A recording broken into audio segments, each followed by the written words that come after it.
Hello guys. Last videos के अंदर हमने देखा था कि प्रोडक्ट को तो यहाँ पर हमने ले लिया।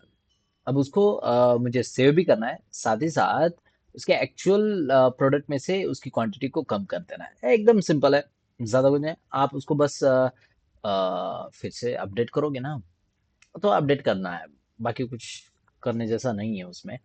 तो चलो आते हैं और यहाँ पर ले लेते हैं। सो अब ये यहाँ पर आने से पहले मुझे यहाँ पर रिपोजिटरी के एक्सेस को लेना पड़ेगा। एकदम सिंपल होता है। रिपोजिटरी के एक्सेस लेने के लिए आपको रिपोजिटरी के नाम्स पता होना चाहिए। तो मैं यहाँ पर दोनों रिपोजिटरी के नाम को यहाँ पर लेना चाहूँगा। हमारे पास दो रिपोजिटरी अवेलेबल है, एक जस्ट प्रोडक्ट प्रोडक्ट रेपो, और प्रोडक्ट रेपो के अंदर आप देख सकते हो कुछ भी नहीं, ब्लैंक है।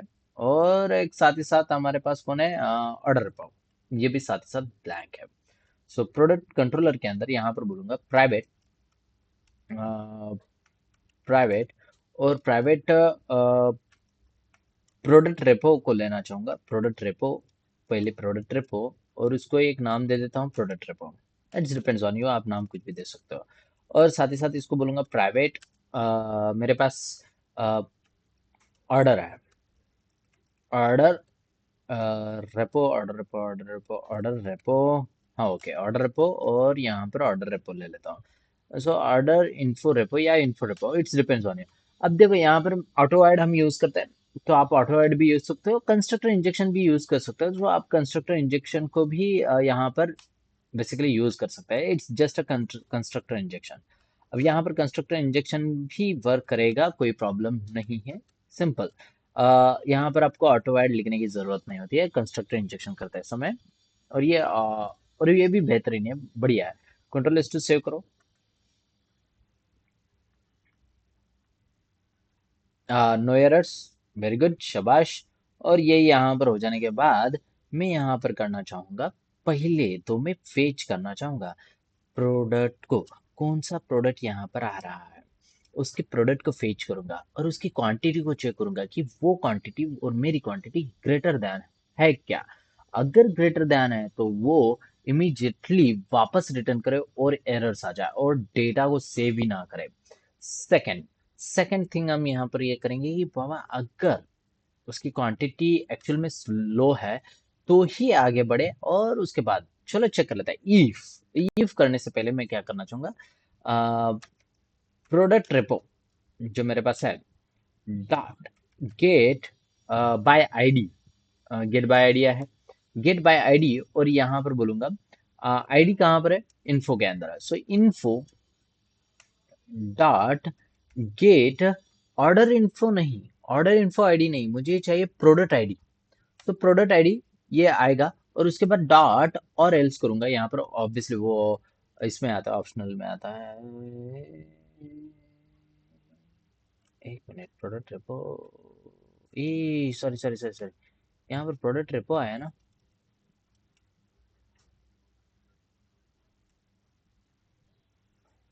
हाँ हाँ हाँ, प्रोडक्ट रेपो डॉट, हाँ sorry sorry, find by bye ID. वही तो कह रहा हूँ, ऐसा क्यों कर रहा है। सो यहाँ पर बोलूंगा info dot gate product bye ID. So product ID dot, और एल्स, और एल्स दूंगा क्योंकि वो ऑप्शनल में आ जाता है। अगर वो डेटा नहीं मिलता तो नल ना मिले, सो न्यू प्रोडक्ट मिल जाए मुझे, यानी प्रोडक्ट के डेटा के हिसाब से मुझे यहाँ पर दे दे। हाँ प्रोडक्ट, और सेमीकोलन, बस यहाँ पर डेटा मुझे मिल जाएगा। और इसको स्टोर कर लेता हूँ एज अ प्रोडक्ट, और इसको प्रोड नाम दे दिया। और यहाँ पर लॉग करके आप प्रिंट भी कर सकते हो प्रोडक्ट मिलेगा या नहीं। मैं लॉग नहीं वगैरह करना चाहूंगा, डायरेक्टली आप इफ यानी सिस आउट करके आप प्रिंट कर सकते हैं। इफ जो प्रोड के अंदर डॉट गेट क्वांटिटी जो है वो एक्चुअली लेस देन, अब देखो, यूजर जो इंफॉर्मेशन दे रहा है वो उससे ग्रेटर होना चाहिए, यानी उससे ज्यादा होना चाहिए। सो मैं यहाँ पर मेक श्योर कि it's greater than, it's greater than info info dot gate quantity. Okay, वो ग्रेटर देन होना चाहिए या फिर इन्फो इट्स लेस देन होना चाहिए। सो आप दोनों पार्ट को भी किसी भी वे में लिख सकते हो। कंट्रोल एक्स, और यहाँ पर जो इन्फो है वो एक्चुअली लेस देन होना चाहिए प्रोडक्ट के हिसाब से। ओके, और उसके बाद मैं यहाँ पर कर्ली ब्रेसेस लिख देता हूँ। अब यहाँ पर ये हो जाने के बाद अगर वो लेस देन है तो ही यहाँ पर डेटा सेव होना चाहिए, नहीं तो नहीं होना चाहिए। सो अब लेस देन तो मिल जाएगा। हाँ ठीक है, 1 क्वांटिटी है और यहाँ पर 20 क्वांटिटी होगी। सो 1 is less than 20। Yes. Okay, और अब लेस देन हो जाने के बाद सबसे पहले काम करूंगा मैं, डेटा को सेव करूंगा। कहाँ पर? हमारे बैकएंड के अंदर। और उसके बाद क्या करूंगा कि यानी प्रोडक्ट की क्वांटिटी को सेव करूंगा किसके अंदर? ऑर्डर इन्फो के अंदर। सो ऑर्डर है इन्फो, इन्फो रेपो के अंदर। सो उसके अंदर सेव करूंगा। Info repo dot save. Save करना चाहूंगा किसके एंटिटी को सेव करना चाहूंगा मैं? जो मेरे पास इन्फो आ रही है उसको मैं सेव करना चाहूंगा। अभी मैंने सेव तो कर दिया। जैसे ही सेव हो जाएगा, सेव हो जाने के बाद आप ये इसको यहाँ पर, सेव हो जाने के बाद मैं उसके डेटा को कम कर देना चाहूंगा। कहाँ से? एक्चुअल प्रोडक्ट प्राइस में से। सो ये जो है, ये क्वांटिटी एक्चुअल मुझे प्रोडक्ट दे देता है, एक्चुअल में इसकी क्वांटिटी दे देता है। सो इसकी क्वांटिटी को मैं लेस करूंगा। किस तरह से लेस करता हूँ देखो ध्यान से। So product dot gate product quantity मिलेगी मुझे यहाँ पर, गेट प्रोडक्ट क्वांटिटी। राइट, ये एक्चुअली मुझे क्वांटिटी मिलती है। अब इसमें से मैं माइनस करना चाहूंगा info dot gate product quantity. अब इसमें से माइनस करना चाहूंगा। अब एक्चुअली क्या होता है कि इसको मैं स्टोर करना चाहूंगा किसके अंदर? एक क्वांटिटी के अंदर। सो क्वांटिटी मैंने स्टोर किया और ये क्वांटिटी जो है वो एक इंटीजर है। सो इंटीजर, ठीक है, क्वांटिटी के अंदर हमने स्टोर किया। अब उसके बाद इस क्वांटिटी को मैं क्या करना चाहूंगा? प्रोडक्ट को वापस दे दूंगा। कौन से प्रोडक्ट को? उसके ही प्रोडक्ट को।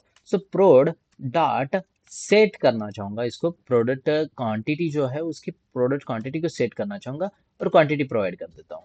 और क्वांटिटी प्रोवाइड करने के बाद फिर से मैं यहाँ पर क्या करना चाहूंगा कि मेरा जो प्रोडक्ट रेपो है, प्रोडक्ट रेपो डॉट सेव, और सेव प्रोडक्ट को कर देना चाहूंगा क्योंकि प्रोडक्ट के अंदर उसकी आईडी है। सो उसको डायरेक्टली सेव कर देगा। सो कोई प्रॉब्लम नहीं आएगी और मेरा डेटा डायरेक्टली सेव हो जाएगा। अब यहाँ पर ये वाली कंडीशन हो जाने के बाद डेटा मेरा यहाँ पर सबमिट हो गया। बस इतना ही तो था। और मैं इन्फो को यहाँ पर फेच या फिर प्रिंट किस तरह से किया जाए और कौन सा डेटा को आप रिटर्न कर सकते हो, वो वाला पार्ट आप आगे देख सकते हो कि हम एक्चुअल में किसको रिटर्न कर सकते हैं। सो ऑर्डर इन्फो जो है उसको ही रिटर्न करना या ना करना, it's overall depends on you. Okay, ये आप पर डिपेंडेंट है, आप किसको रिटर्न करना चाहते हो। सो आप यहाँ पर स्ट्रिंग टाइप के डेटा को भी रिटर्न कर सकते हो। It's an error. अगर एरर दिखाना चाहते हो तो मैं यहाँ पर बोलूंगा कि एरर, जस्ट मैंने लिख दिया है एरर। एरर लिखने के बाद यहाँ पर रिटर्न करना चाहूंगा, मैं यहाँ से रिटर्न करना चाहूंगा। रिटर्न, रिटर्न करो किसको? डेटा। अब यहाँ पर लिखूंगा डबल कोट्स डेटा और यहाँ पर प्लस इन्फो और यहाँ पर कोलन कर देता हूँ। कोई बात नहीं, आपका डेटा चला जाएगा। डेटा प्लस इन्फो करके आपका डेटा चला जाता है। ठीक है, और यहाँ पर सब कुछ हो गया। और वापस से आता हूँ यहाँ पर और मेरा टेबल भी क्रिएटेड हो चुका है। चलो देख लेते हैं। और एक्चुअल क्वांटिटी भी सच में कम होती है क्या, वो भी पार्ट कर लेता है। सो मैं क्या करना चाहूँगा, मेन हमने नहीं बनाया क्या? ओके, कैटेगरीज एंड नहीं बनाया लगता है। ठीक है, बना लेता है। और यहाँ पर बोलूँगा कि इसकी प्राइस जो है इसकी 32 लेफ्ट है। सो बाय नाउ करता हूँ। बाय नाउ करने के बाद टू प्रोडक्ट्स को लेना चाहूंगा, और टू प्रोडक्ट्स के साथ साथ मैं यहाँ पर मेरा डेटा दे देता हूँ और यहाँ से सबमिट कर लेता हूँ। Order submitted successfully, I think. No errors, nothing else. I think ये देखो, ऑर्डर इन्फो का डेटा यहाँ पर इन स्ट्रिंग फॉर्मेट में डेटा आया मुझे। कोई बात नहीं, हम उसको ऑब्जेक्ट के अंदर जेसन फॉर्मेट के अंदर कन्वर्ट कर सकते हैं। सो ऑर्डर इन्फो यहाँ पर डेटा पूरा मुझे order info ID and product ID and quantity, और उसके बाद डेटा चला गया है। तो स्प्रिंग बूट के अंदर आके देख लेता हूँ। स्प्रिंग बूट के अंदर आप देख सकते हो अपडेट प्रोडक्ट सेट हुआ है, और यहाँ पर प्रोडक्ट आईडी, प्रोडक्ट इन्फो, और ये एक्चुअल में इंसर्टेड इनटू प्रोडक्ट इन्फो हो गई है, और यहाँ पर भी डेटा मेरा आ चुका है। सो एक्चुअल में ये रिफ्लेक्ट किया है क्या इसने? तो वापस से देख लेता हूँ। यहाँ पर वापस से अगर इसको मैं क्लोज करूंगा, और यहाँ पर देख सकते हो आप 30, यानी एक्चुअल में इसने रिफ्लेक्ट किया है। उसके अमाउंट एक्चुअल में लेस देन है। तो सो आप इस तरह से ये छोटे छोटे पॉइंट जो होते हैं वो आपके प्रेजेंटेशन में, ये छोटे छोटे पॉइंट जो है आपके लिए बहुत हेल्पफुल साबित होते हैं, और आपका लॉजिक बिल्डिंग यहाँ से आपको देखने को मिलता है कि आप किस तरह से यहाँ पर हर एक कंसेप्ट को यूज कर सकते हो। सो मेक श्योर कि आप हर एक कंसेप्ट, हर एक जावा का कंसेप्ट यहाँ पर यूज कर रहे हो, और जितना हो सके दिमाग को जोर डालना। तो आपको किसी भी टेक्नोलॉजी में कोई भी प्रॉब्लम नहीं है। अगर जावा सीख ले तो आप कहीं पर भी जा सकते हो। पाइथन डेवलपर जेनिया जो कि अभी ट्रेंड कर रहा है, तो उसके अंदर भी जा सकते हो। Python it's not a big deal कि आप वहां पर आप कोडिंग नहीं कर सकते हो, और ये है के साथ तो बहुत अच्छा। जितना आप फास्ट एप्लीकेशन बिल्ड करोगे उतना आपके लिए हेल्पफुल साबित रहेगा। सो हमने यहाँ पर प्रोडक्ट इन्फॉर्मेशन वहां पर दिखा दिए, बैकएंड के अंदर यहाँ पर डेटा चला गया है। सो मैं एक काम कर लेता हूँ, माई एसक्यूएल के अंदर आपको ओपन करके दिखा देता हूँ। सो आपको भी कोई प्रॉब्लम नहीं आएगी। सो मैंने ओपन किया, और यहाँ पर बोल देना शो डेटाबेसेस,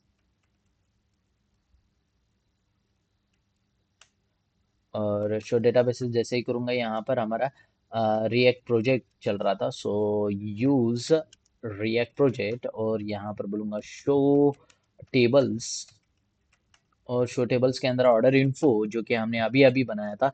सो यहाँ पर बोलूँगा select star from order info, और यहाँ पर आप डेटा देख सकते हो। थोड़ा सा मैं इसको ओपन करूँगा और इसको जूम आउट कर लेता हूँ। मैं थोड़ा सा प्लस कर लेता हूँ। ओके, बहुत ही जूम हो जाता है। ठीक है, जाने दो। आपको बस दिख रहा है ना, उतना पार्ट इम्पोर्टेंट है। थोड़ा सा जूम करूँ तो नहीं, नहीं, नहीं। ओके, ठीक है, जाने दो। सो ऑर्डर इन्फो आईडी है 1, और यहाँ पर आप देख सकते हो उसका डेटा और मॉन्स्टर डिटेल्स, और उसके, और यहाँ पर प्रोडक्ट आईडी, जिस भी प्रोडक्ट आईडी को बाई किया, और क्वांटिटी कितनी है वो, और टोटल प्राइस यहाँ पर। अगर कोई बैकएंड से उसके यानी टोटल प्राइस को चेंज कर देता है, तो वो यहाँ पर भी रिफ्लेक्ट होगी। कोई प्रॉब्लम ये यहाँ पर रिफ्लेक्ट नहीं होगी, क्योंकि इसने एक्चुअल में जो प्राइस है वो यहाँ पर लिया है, तो उसको कोई प्रॉब्लम नहीं आएगी। तो मैंने प्रॉपर टोटल प्राइस यहाँ पर ले लिया। सो यही डेटा उसको दिखेगा टोटल डिटेल्स के अंदर। एंड सेकंड थिंग, यहाँ पर प्रोडक्ट आईडी है और उसकी क्वांटिटी है, तो यहाँ पर आपको कोई प्रॉब्लम नहीं आनी चाहिए। सो मेक श्योर कि आप भी ये वाला पार्ट कर रहे हो। तो आगे बढ़ते रहो, और बढ़िया से बड़े, जितना हो सके उतना प्रोजेक्ट्स बनाओ। तो यहाँ पर हमने छोटे छोटे वीडियोस के अंदर मैं ज़्यादा से ज़्यादा बनाने की कोशिश करता हूँ।